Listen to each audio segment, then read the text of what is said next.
Simula April 2021 hanggang January 2022, sunod-sunod na naiulat ang pagkawala ng mahigit 34 na sabungero mula sa iba't ibang bahagi ng Luzon. Ang mga insidente ay may kinalaman sa e-sabong o online sabong, isang industriyang biglang sumikat sa panahon ng pandemya. Ayon sa mga ulat, ang mga sabungero ay huling nakita sa mga sabungan sa Laguna, Manila, Batangas at Bulacan. Pinaniniwala ang dinukot, pinahirapan at pinatay dahil sa umano'y game fixing o dayaan sa sabong. Sa pinakabago ngayong 2025, lumabas ang pahayag ng isang akusado na ang ilan sa mga sabungero ay pinatay at itinapon sa Taal Lake gamit ang mga tie wire, at ang tunay na bilang ng biktima ay maaring umabot ng mahigit 100 na katao. Si Gretchen Barreto, isang kilalang actress at socialite, ay hindi pangunahing sospek, ngunit nadamay sa issue dahil sa kanyang malapit na ugnayan kay Charlie Atong Ang, isang kilalang negosyante na sangkot sa e-sabong. Bakit nadawit si Gretchen? Una, business at personal ties. Si Atong ang may-ari ng Lucky 8 StarQuest, isa sa pinakamalalaking e-sabong operator sa Pilipinas. Si Gretchen ay kilalang malapit na kaibigan at business associate ni Atong at madalas siyang makikitang kasama sa mga sabong events ng grupo. Tinatawag siyang bahagi ng Team Alpha ng Pet Masters, isang grupo na kilala sa sabong arena. Pangalawa, pagtatanggol kay Atong Ang. Noong 2022, Senate hearing na pinangunahan ni Senator Bato de la Rosa, inimbestigahan ng pagkakaugnay ng mga e-sabong operators sa pagkawala ng sabungero. Sa gitna ng hearing, naglabas ng pahayag si Gretchen sa social media kung saan tinuligsa niya si Senator Bato at ipinagtanggol si Atong Ang.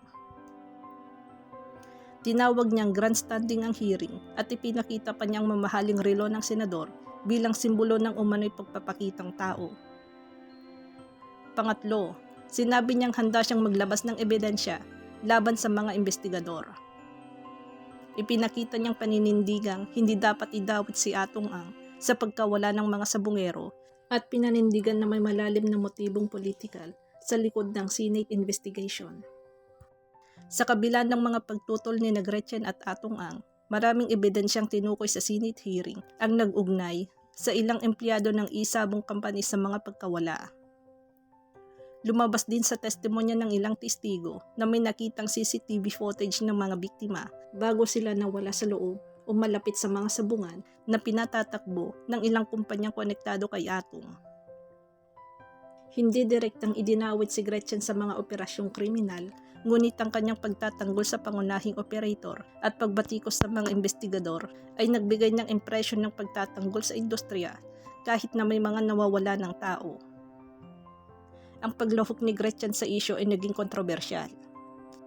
Mailan na humanga sa kanyang tapang at paninindigan. Ngunit mas marami ang tumuligsa sa kanya dahil tila ipinagtatanggol niya ang e-sabong kahit maraming pamilya ang naghahanap ng hustisya para sa kanilang nawawalang mga mahal sa buhay. Lumabas din ang kritisismo na tila wala siyang simpatya sa mga biktima ng e-sabong violence.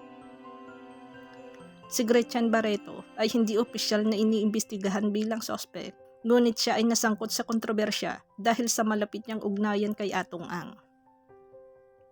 Aktibong pagsuporta sa e-sabong industry. Pambabatikos niya sa Senado sa gitna ng investigasyon.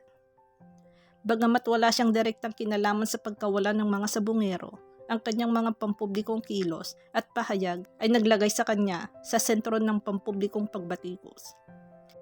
Maraming naniniwala na ang kanyang pagtahimik o pagsuporta ay may impluwensyang politikal at pangnegosyo sa likod.